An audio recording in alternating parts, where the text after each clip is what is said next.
Hello student, how are you? I am Mukhtar. मैं आप सबों को द ग्रैंड के ऑनलाइन एजुकेशनल प्लेटफॉर्म पर वेलकम करता हूं। तो चलिए आज हम लोग थेल्स थ्योरम का कन्वर्स पढ़ेंगे, जो कि हम लोग पिछले लेक्चर में पढ़े थे कि थेल्स थ्योरम क्या होता है। उसका प्रूफ पढ़े थे हम लोग। आज के वीडियो में हम लोग कन्वर्स ऑफ थेल्स थ्योरम पढ़ेंगे। कन्वर्स ऑफ थेल्स थ्योरम क्या कहता है उसके बारे में डिस्कस करेंगे। उससे पहले हम जो आपको थेल्स थ्योरम बताए थे उसके बारे में थोड़ा सा हम जानने का प्रयास करेंगे। तो आपको थेल्स थ्योरम बताए थे हम, जिस पर जैसे मान लीजिए आपके पास एक ट्रायंगल है एबीसी। थेल्स थ्योरम तो यही नहीं बोला था कि एबीसी एक ट्रायंगल है। अगर एक साइड ट्रायंगल किसी एक साइड के पैरेलल अगर एक रेखा खींचिएगा आप, एक साइड के पैरेलल अगर एक रेखा खींचिएगा तो वो रेखा इन दोनों साइड को इक्वल रेशियो में डिवाइड करता है। दैट मीन्स कहने का मतलब ये हुआ कि अगर BC पैरेलल DE था तो क्या हमारे पास रिजल्ट आया था? रिजल्ट ये आया था कि AD बटा में DB आया था इज इक्वल टू क्या आया था? AE बटा में EC आया था। AE बटा में EC आया था। इसके साथ साथ और क्या आया था कि आप देखे थे कि AD बटा में AB यानी इतना बटा पूरा ऑल ओवर आया था, यानी AD अपन में AB। इसके साथ साथ क्या आया था? AE अपन में AC, AE अपन में AC। इसके साथ साथ आपको एक चीज और करके बताए थे, 1 ऐड किए थे, तो हमारे पास आया था DB अपॉन AB। DB अपन आया था AB, और क्या आया था? EC upon AC। हमारे पास ये 3 क्वांटिटी आया था, जो कि इसके बारे में हम डिस्कस कर चुके हैं। तो हम यही जानते हैं कि अगर कोई ट्रायंगल है, एक साइड के पैरेलल अगर एक अनदर साइड है, एक रेखा खींचे हैं, तो वो जो साइड है दो इक्वल रेशियो में डिवाइड हो जाता है। दैट मीन्स कहने का मतलब है कि AD बटा DB हो जाता है और AE बटा EC, और ऐसा इसी प्रकार के होता है। तो आज के हम वीडियो में इसका कन्वर्स पढ़ेंगे। दैट मीन्स कहने का मतलब है कि हमारे पास ई क्वांटिटी दिया रहेगा, ई क्वांटिटी हमारे पास दिया रहेगा और बोलेगा ई प्रूफ करने के लिए। यानी कहने का मतलब है कि AD बटा DB और AE बटा EC दिया रहेगा, जो कि हमको प्रूफ क्या करना है, तो DE पैरेलल BC। आप इन तीनों में से किसी को लेके चल सकते हैं, जो कि एट फाइनली हमको प्रूफ ही करना है BC पैरेलल DE। तो इसके आगे हम लोग देखते हैं कि किस प्रकार इसको प्रूफ करेंगे। तो आपको पता होना चाहिए कि ज्योमेट्री का अगर आप किसी भी थ्योरम को प्रूफ कर रहे हैं तो उसमें एक आपको टेक्निक लगाना पड़ता है, जिसको बोलते हैं मेथड ऑफ कंट्राडिक्शन। आखिर मेथड ऑफ कंट्राडिक्शन क्या होता है? तो method of contradiction a fact है, अगर मान लीजिए हमको किसी भी चीज को प्रूफ करना है तो उससे पहले हम उसका जस्ट अपोजिट मानते हैं, और अपोजिट मान के इस तरह आगे बढ़ते हैं कि एक इंस्टेंट पॉइंट आता है, उस पॉइंट पर हम देखते हैं, ऑब्जर्व करते हैं, जो हम पीछे से अभी तक जो वर्क किए हैं उस सब वर्क क्या आ रहा है? अपोजिट आ रहा है। यानी जो फैक्ट वर्क क्या होगा, फैक्ट हमारा जो रिजल्ट क्या चाहिए, जो हमारा क्वेश्चन कहता है वही फैक्ट रिजल्ट चाहता है। तो इसको बोलते हैं मेथड ऑफ कंट्राडिक्शन। तो इसका यूज करके हम इस क्वेश्चन को सोल्व करेंगे। चलिए अब हम लोग कन्वर्स ऑफ BPT यानी बेसिक प्रोपोर्शनलिटी थ्योरम को सोल्व करते हैं। तो यहाँ पर देखिए कि थ्योरम बोल रहा है if a line divides any two sides of a triangle. That means कहने का मतलब है अगर एक लाइन किसी ट्रायंगल को दो साइड को क्या करता है? डिवाइड्स करता है। किस रेशियो में? इन द सेम रेशियो में। देन तब the line is parallel to the third side. जो आपका जो लाइन होता है वो तीसरे साइड जो बच गया उसका क्या होता है? पैरेलल होता है। हमारे पास ये कह रहा है प्रॉब्लम। अब आगे देखिए, तो सबसे पहले हम क्या करेंगे, जो हमारे पास गिवन में दिया गया है उसको हम लिखेंगे। थ्योरम क्या कर रहा है कि अगर कोई भी ट्रायंगल है, अगर वो ट्रायंगल के दो साइड पर एक लाइन है, पैरेलल लाइन है या एक रेखा है जो इसको टू डिस्टिंक्ट पॉइंट पर कट करता है, तो जो रिजल्ट आता है वो थर्ड साइड क्या होता है? पैरेलल होता है। हमको ये चीज प्रूफ करनी है। अब देखिए हम प्रॉब्लम के अनुसार यानी थ्योरम के अनुसार हम लिखते हैं कि हमारे पास क्या दिया है, जब भी इस डिस्टिंक्ट पॉइंट पर कट कर रहा है तो हमारे पास बोला गया कि इसका रेशियो और इसका रेशियो आपस में क्या होता है? बराबर होता है। दैट मीन्स कहने का मतलब AD बटा DB इज इक्वल टू क्या आ जाएगा? AE बटा में EC। ये हमारे पास गिवन में दिया गया है। हमको प्रूफ क्या करना है कि DE पैरेलल है किसके? BC के पैरेलल है। तो चलिए हम लोग प्रूफ करते हैं कि DE पैरेलल है BC के। तो यहाँ पर आपको एक छोटा सा कॉन्ट्राडिक्ट मानना पड़ेगा, कंस्ट्रक्शन करना पड़ेगा, उसके अकॉर्डिंग अपना काम करेंगे। तो यहाँ पर आपको हमको जब इस लाइन के पैरेलल प्रूफ करना इसको यानी बीसी के पैरेलल डीई करना है, दैट मींस आप देखिएगा यहाँ पर हमारे पास एक बीसी लाइन है और यहाँ पर किसको पैरेलल प्रूफ करना है, डीई को, इसको प्रूफ करना हमको करना है। तो बीसी के पैरेलल डीई प्रूफ करना है, ये तो हमको प्रूफ न करना है डीई, लेकिन हमको प्रूफ करना है उसके लिए हम अपने से क्या करेंगे, वर्क करेंगे। तो सबसे पहले हम क्या करेंगे, इस पॉइंट को हम पैरेलल नहीं मानेंगे, ये तो हमको प्रूफ करना है। तो सपोज दैट मान लीजिए ई बीसी इसके पैरेलल नहीं है, अगर बीसी इसके पैरेलल नहीं है तो बीसी साइड के ऊपर मान लीजिए हम एगो क्या ले लेते हैं, बिंदु ले लेते हैं, पॉइंट ले लेते हैं। अब जो आपका बीसी साइड है, आप इसके ऊपर जो पॉइंट है, आप जानते हैं कि एक पॉइंट पर बहुत सारे रेखाएं क्या हो सकती है, खींची जा सकती है। अब इस पॉइंट पर ठेकाने में रेखा खींचते हैं, इस प्रकार से इस प्रकार रेखा होगा, इस प्रकार होगा, इस प्रकार होगा, इस प्रकार होगा, यानी इनफाइनाइट नंबर ऑफ लाइन्स होंगे, इस प्रकार के यहाँ पर आपको देखने को मिलेगा। तो अब आप एक बात ऑब्जर्व कर सकते हैं, जो बीसी आपका लाइन है, यहाँ पर जो आपका इस पॉइंट है, इस पॉइंट पर कोई एक ऐसा तो लाइन होगा ना कम से कम जो इसके क्या होगा, पैरेलल होगा। हम मानते हैं ई लाइन नहीं होगा, ई लाइन नहीं होगा, ई लाइन नहीं होगा, लेकिन किसी न किसी एक पॉइंट होगा जो किसके पैरेलल होगा, तो बीसी के पैरेलल ही होगा। तो हम यहाँ पर अपने से मानते हैं, एज्यूम करते हैं, कंस्ट्रक्शन में करते हैं कि मानते हैं हम कि बीसी के पैरेलल एक क्या होगा, समांतर रेखा होगा। तो हम कंस्ट्रक्शन के थ्रू हम लिखते हैं, यहाँ पर देखिए हम इसको हम ज्वाइन करते हैं, पहले इसका नाम देते हैं हम ई डैश, ई है यहाँ पर, तो यहाँ पर नाम क्या देते हैं हम, ई डैश। यानी हम कंस्ट्रक्शन में क्या मानते हैं कि डी तो हमको बीसी पैरेलल डी तो हमको प्रूव करना है, लेकिन हम यहाँ पर क्या मानेंगे कि नहीं, हमारा एक अलग पैरेलल लाइन है जो क्या है, बीसी पैरेलल डी। तो इसको हम कंस्ट्रक्शन में क्या लिखेंगे, देखिए यहाँ पर कंस्ट्रक्शन में लिखेंगे हम लेट डीई डैश पैरेलल है किसके, बीसी के है। ये हम अपने मन से कंस्ट्रक्शन किए। अब देखिए आगे क्या काम करते हैं हम, अब हम चलते हैं प्रूफ में और हमको प्रमाणित क्या करना है, प्रूफ में चलते हैं। सबसे पहले हम इंट्रायंगल एबीसी में चलेंगे, एबीसी में चलते हैं, इंट्रायंगल एबीसी में, इंट्रायंगल एबीसी में चलते हैं। एबीसी में चलते हैं तो हमको एक चीज तो दिया गया है, क्या दिया गया है कि एबीसी ट्रायंगल है, तो डी इसका डिस्टिंक्ट पॉइंट है, डी और इस दोनों साइड का तो इक्वल रेशियो में डिवाइड करता है। जो हमारे पास गिवन में दिया गया वो आराम से क्या कर देंगे, यहाँ पर हम लिख देंगे। यानी हमारे पास क्या दिया गया, एडी बटा में डी भी दिया गया है, इज इक्वल टू क्या दिया गया है, ए बटा में क्या दिया गया है, ई सी दिया गया है। इतना बात दिया गया है। इसको ई कहाँ से दिया गया हमको, तो दिया गया है गिवन से, यहाँ क्या लिख देंगे हम, गिवन लिख देंगे। तो हम जब इंट्रायंगल एबीसी में चले तो हमारे पास गिवन में ऑटोमेटिकली दिया गया कि एडी बटा डीबी है और ए बटा में एसी है। अब हम फिर इसी ट्रायंगल में चलते हैं, इंट्रायंगल कौन में चलते हैं, एबीसी में,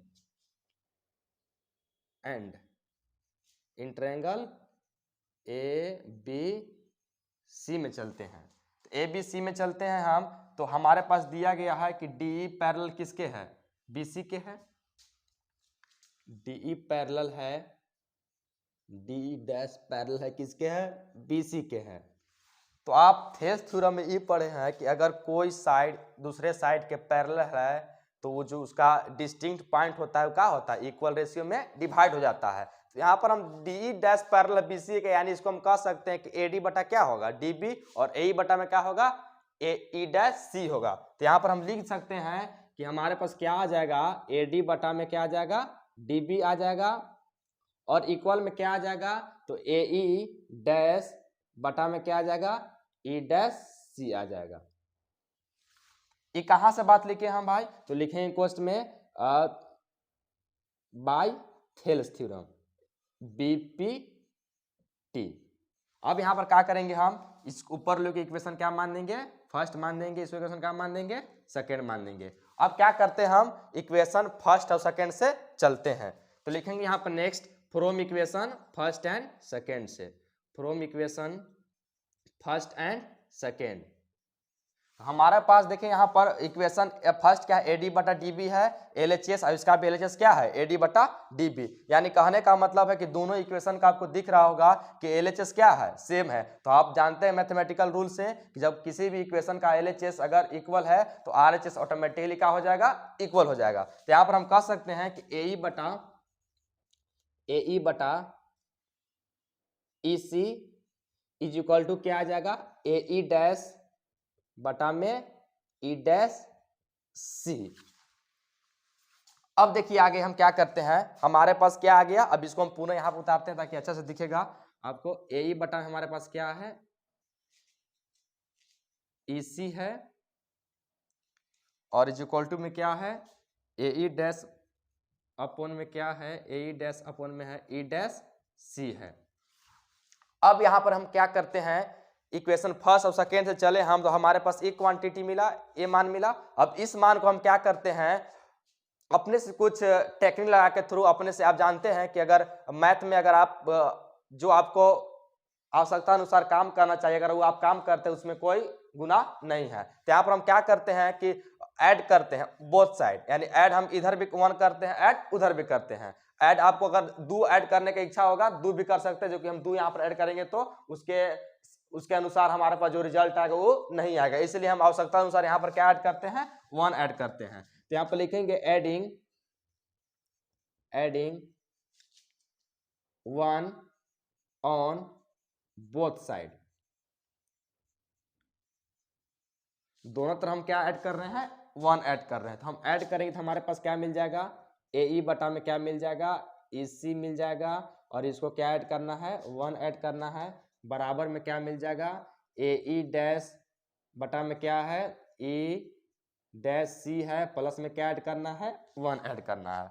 अब देखिए यहाँ पर 1 ऐड किए हैं, तो यहाँ पर वो एक तो छिपा हुआ है, यहाँ पर भी कितना है, 1 है। तो हम इसको सिंपली क्या ले लेंगे, आप बच्चा क्लास जो पढ़े एलसीएम, आराम से एलसीएम ले लेंगे। तो एलसीएम हमारे पास क्या आएगा, ईसी आएगा, तो ईसी सीसी का हो गया कैंसिल, तो क्या बच गया, ए ई। तो यहाँ पर क्या लिख देंगे हम, ए ई लिख देंगे।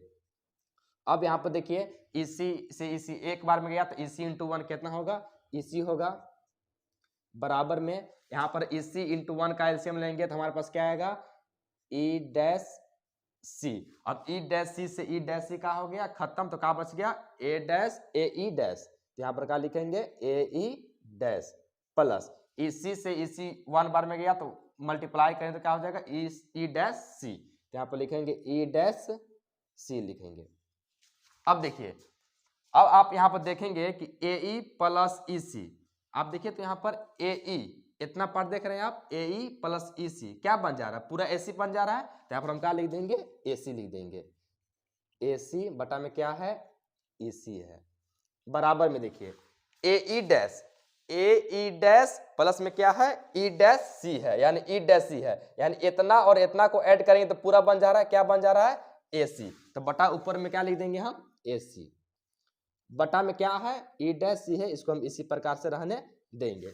अब यहाँ पर देखिए ए सी से सी का हो गया, कैंसिल हो गया, तो क्या बच गया ऊपर हमारे पास बच गया 1 अपॉन में क्या बच गया, ई सी बच गया, इज इक्वल टू क्या बच गया, 1 अपॉन में ई डैश सी बच गया। अब आगे देखिए इसी इंटू 1 क्या होगा, इसी होगा, क्रॉस मल्टीप्लीकेशन करेंगे तो EC is equal to E dash C into 1 करें तो क्या होगा, ई डैश सी होगा।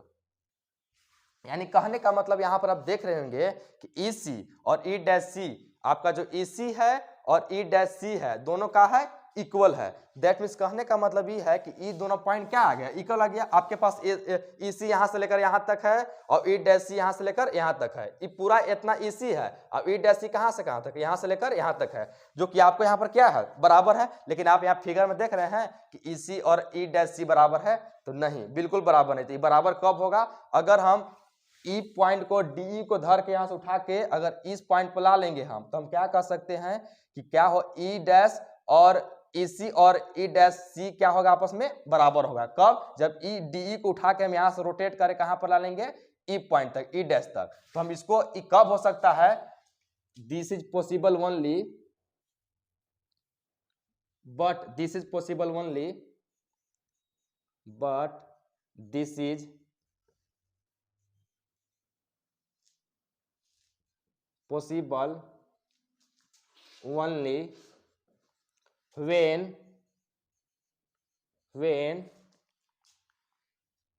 E and E dash and E will be coincide।